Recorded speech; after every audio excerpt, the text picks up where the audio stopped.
I've said it a million times by this point, but I still truly cannot believe how fast this year went by. So for potentially the last time for a very long time, what's going on, guys? It's Rage, and once again, welcome back to some Modern Warfare 3. Considering that the official release of Black Ops 6 is now less than 48 hours away, this is going to be the final Modern Warfare 3 video, again, at least for a very long time. I am planning on coming back to this game and just playing it. Whether I'll make videos on it, I probably will at some point in time. Really all just depends on whatever's going on and whatever might happen with this game for me to come back and make a video on it, but I definitely will be coming back to play this game. So yeah, here for the final Modern Warfare 3 video, I'm not really sure what I wanted to do. I just wanted to like sit down, just play it one last time, maybe show off my stats real quick for those of you guys that care. Obviously didn't finish my initial goal with this game in getting 100,000 kills with the intervention, but 33k is enough. 33,000 kills with it is definitely a lot. Finished with a 1.2 KD, just got over 160,000 kills. 32 days of playtime. Again, I haven't put this amount of time into a brand new Call of Duty year one since like maybe Black Ops 2. And that's also considering I reset my stats in that game and got back to Prestige Master. Almost got 6 days worth of zombies playtime, so almost roughly 40 days on MW3 if we're gonna count rank play and campaign as well. I did technically end up getting over 100,000 kills with snipers in this game, counting the marksman rifles as well, if you guys saw that video. But one of the reasons as to why I wanted to make a final video here on Modern Warfare 3 is because we got a playlist update that came through a couple of days ago just called Mosh Pit, which includes all 16 of the original Modern Warfare 2 maps. For those of you guys that saw this in my Modern Warfare 3 review, which real quick I want to thank you guys very much for the support on that so far. One of the biggest things that I've talked about over the course of the year with this game, and basically being Modern Warfare 2 Remastered to an extent, or at least being the best case scenario that we were probably going to get for that game, it's been one of the biggest reasons as to why I've stayed on this game so much over the course of the year, just having those maps. And one of the things that I really wanted to see with this game was the return of the Best of 09 playlist, which much earlier this year it was a handful of the OG MW2 maps with a handful of game modes, but this time around, I recommended the idea to Sledgehammer while I was at COD Next of just going into year 2 of this game, having some sort of mosh pit, having some sort of Best of 09 playlist to return where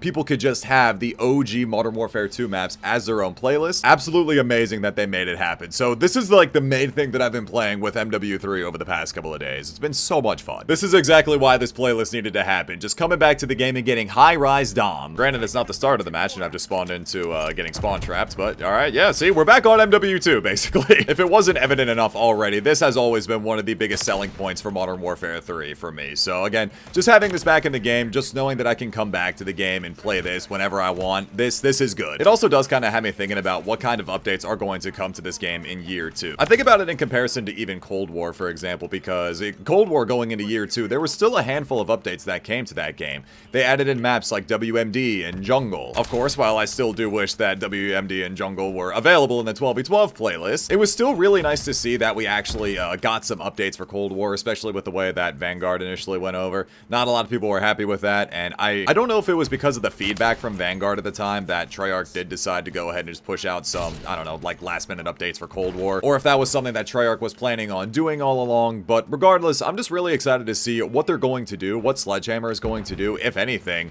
for this game going into year 2 and just into the future. I totally understand that not everyone's like me and just absolutely loves and adores the OG MW2 maps, but it again just has me wondering of what Sledgehammer's gonna do. Again, if anything, maybe they just push through another update randomly, bring in another map, another new random new gun, who knows. I'm not holding my breath over it, but it really would be cool to see. I mean, really, the more that I think about it, I don't even think Vanguard or even Modern Warfare 2 for that matter had some like serious year 2 significant updates. If I'm not mistaken, I'm pretty sure it was only Cold War that did that at the time. This guy's kind of got the same idea. He's got the comp ACR with Red Tiger on it. This guy, yeah, you got me, brother. Good job. Hostile cluster mine detected. Hostile cluster mine? Actually, yeah, no, I'm good. Never mind. If there's two things I'm really not gonna miss about Modern Warfare 3, it's dying to cluster mines and mosquito drones. I mean, cluster mines have been irritating the hell out of me since Modern Warfare 22, since that's all anyone would ever throw just in the center of shipment. But the thing about mosquito drones is that they always seem to target me. I'm always the one guy that just has to get detected by it. I again talked a lot about it within my Modern Warfare 3 review, but the events in this game, seeing the events tab now with just like nothing here makes me so sad. All of the weekly events, all the new aftermarket parts, everything that Sledgehammer was doing over the course of this year to really push the whole live service thing, really just because that's what Call of Duty is in nowadays, is the live service model. But the way that Sledgehammer really went about it this year was so special. Every single week with there being something new to do, it always kept me on the game. I mean, I was already having a really good time with it, but it was just the added incentive, the added bonus of just always having new things to do. And now again, currently with Black Ops 6, there isn't isn't going to be any sort of like aftermarket parts, but they also did talk a whole bunch about like all of the prestige rewards, all sorts of rewards and like extra stuff like that we are going to get for playing Black Ops 6, but I'm just curious as to how they're really going to handle it in the long run. X-ray down. UAV ready to deploy. Counter UAV ready. Get to cover.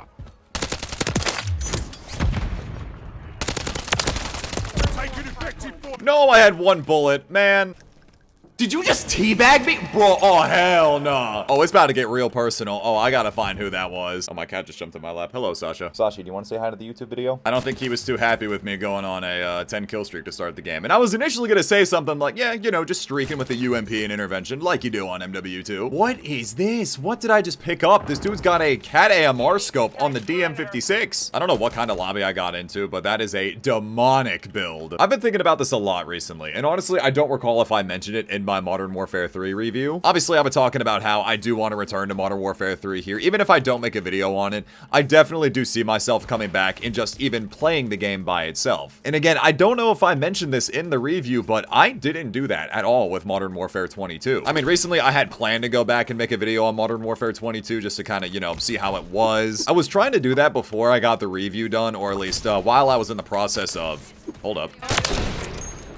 Never mind. I was thinking that I would go back and check out Modern Warfare 22 again around the time of making the MW3 review, or even after the fact, just to even see how it was. Go back, play Modern Warfare 22, see how it was, you know, 1 year later, kind of get that retrospective look at it again, compare it to the new MW3, even though, again, I'm very confident in where I stand with Modern Warfare 3 in comparison to Modern Warfare 22. This game is just the far better game across the board, at least as far as multiplayer in a third mode goes, like zombies, DMZ, Spec Ops, whatever you want to call it. I just think that Modern Warfare 3 here was the better overall game. But again, the more I thought about it, I had this realization that Modern Warfare 22 is the first Call of Duty that I have not gone back and played. Oh my god. You know how typically a new Call of Duty will come out, and usually at some point throughout the course of its life cycle, you know, you'll go back and play the previous games. Of course, I always end up going back and playing some other Call of Duty games, going back, doing a little bit of multi-COD on the side. But yeah, Modern Warfare 22 was the first new Call of Duty that I have not gone back and played. And even again, to really think about it, like, I even went back and played Call of Duty Vanguard. I made a video on that earlier this year, trying to see how Vangoated was. I was also just recently watching Merc's video, his RIP MW2 Goodbye MW3 video, and he made the exact same point that he didn't even go back and play MW22. Which now it really has me thinking, how many of you guys went back and played Modern Warfare 22? Do you guys plan on going back to that? Do you guys even plan on coming back to this game here in Modern Warfare 3?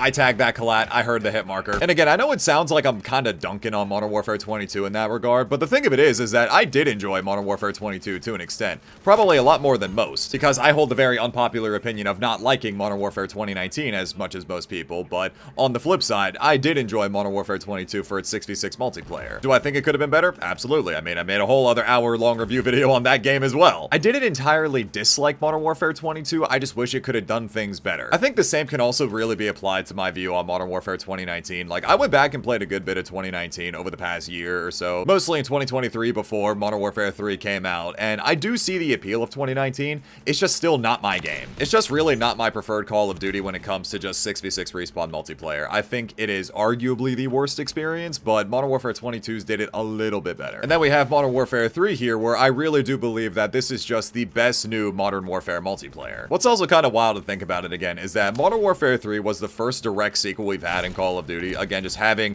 two Modern Warfare games in back-to-back years. I feel like for most COD players, it's going to be a nice break from Modern Warfare, considering now we got Black Ops 6, the following year of the rumored Black Ops 2 sequel. Still don't have confirmation on that, but I do think that overall, it's going to be a really nice break from Modern Warfare, because we've had a lot of it over the past 2 years. And then when the time comes in 2026, when Infinity Ward is supposed to be releasing what I would assume to be Modern Warfare 4, we'll see how they change it. One off the 50 bomb. I fear I am garbage. It's really starting to settle in now that this is now the official end of Modern Warfare 3. Again, this is the Call of Duty, I know, maybe unpopular opinion, this is the Call of Duty that I really do wish was the 2-year experience. If there were to ever be a true 2-year experience, I wish this could have been the start of it. Because again, with the way that Sledgehammer handled this game over the course of the year, every single week you had something new to do, all of the new events, the post-launch updates. This again is now the gold standard of how live service should be handled in Call of Duty. And I really do hope for the best with Black Ops 6. We'll see what they got, we'll see what Treyarch has in store for us, but Sledgehammer really did a kick-ass job with this game, and I am truly going to miss it. I feel like instead of yapping for an hour and 20 minutes, I probably could have just said those couple of sentences and called it a day. But anyways, on that note, that's going to go ahead and wrap up this potentially final Modern Warfare 3 video, again, at least for the foreseeable future.